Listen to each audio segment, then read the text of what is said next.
टिड्डा और चींटी की कहानी।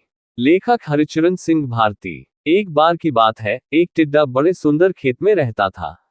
वह अपने दिन खेलते और गाने में बिताता था। कभी भी किसी चीज की चिंता नहीं करता था। वह हमेशा खेलता कूदता खुश रहता था। वह बड़ा ही मनमौजी टिड्डा था। एक दिन जब टिड्डा गाता और नाचता इधर से उधर घूम रहा था, उसने एक चींटी को एक गेहूं का दाना लेकर जाते देखा।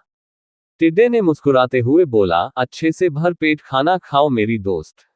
यह क्या? थोड़ी देर बाद फिर से चींटी दौड़ी भागी गेहूं का दाना लेकर जा रही थी।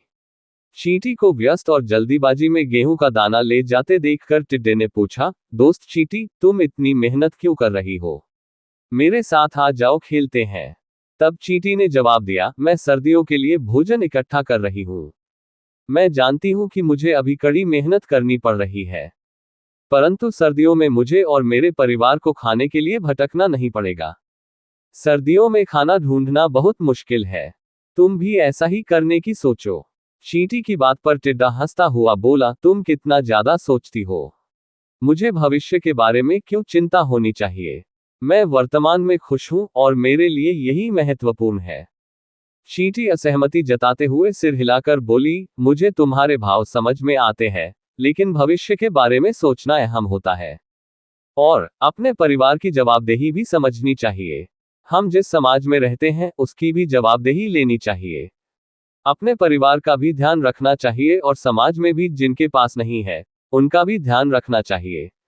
और जो यह नहीं समझते उन्हें कभी ना कभी परेशानी का सामना करना पड़ता है। टिड्डे ने चींटी की सलाह को अनसुना कर दिया।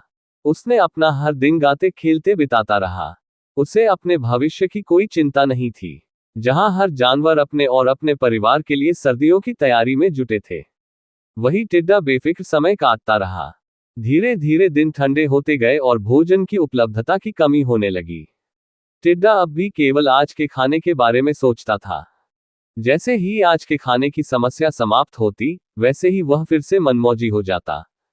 परंतु जैसे ही सर्दियों का प्रकोप बढ़ा, टिड्डे को भूख और चिंता सताने लगी। उसने चींटी के वचनों को याद करते हुए महसूस किया कि वह चींटी की सलाह का पालन करता तो आज उसे भूखा नहीं रहना पड़ता। उसे भविष्य की हर परिस्थिति के लिए तैयार रहना चाहिए था। लेकिन बहुत देर हो चुकी थी। टिड्डे के पास खाने का कुछ भी नहीं था और ना ही कोई जगह जहां जाकर वह भोजन पा सकता था। वह दुखी और अकेला महसूस करता था। एक दिन टिड्डा चींटी के घर के पास से गुजर रहा था तो उसने देखा कि चींटी के मोहल्ले में बच्चे खेल रहे हैं, बूढ़ी चींटियां धूप सेक रही हैं। तभी उसने देखा कि उसकी दोस्त चींटी अपने घर में भोजन कर रही है। चींटी के पास भोजन की पूरी आपूर्ति थी और वो ठंडे मौसम के लिए तैयार थी। टिड्डे ने चींटी के पास जाकर कहा, मुझे खेद है कि मैंने तुम्हारा कहा नहीं माना और आज मैं भुखभोगी हूं। यदि मैं तुम्हारी सलाह मान लेता तो आज खाने के लिए यहां वहां नहीं भटकता। मुझे माफ कर दो। क्या तुम मेरी मदद करोगी? क्या तुम मुझे भी खाना दोगी? टिड्डे की बात सुनकर चींटी को उस पर दया आ गई।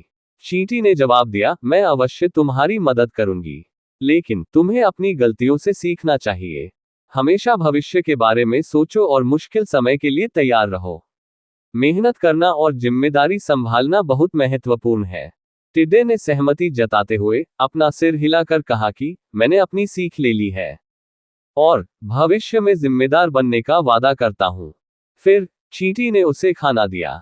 दोनों दोस्तों ने बैठकर खाना खाया। उसने चींटी को अपनी मदद और दोस्ती के लिए धन्यवाद दिया। उस दिन से टिड्डा मेहनत करने लगा और भविष्य के लिए तैयार रहने लगा। उसने सीखा कि सफल जीवन के लिए जिम्मेदारी लेना और मुश्किल समय के लिए तैयार रहना महत्वपूर्ण है। कहानी की सीख। खुशहाल और सफल जीवन के लिए कड़ी मेहनत और जिम्मेदारी महत्वपूर्ण होते हैं। वर्तमान के साथ साथ भविष्य के लिए योजना बनाना और तैयार रहना आवश्यक होता है।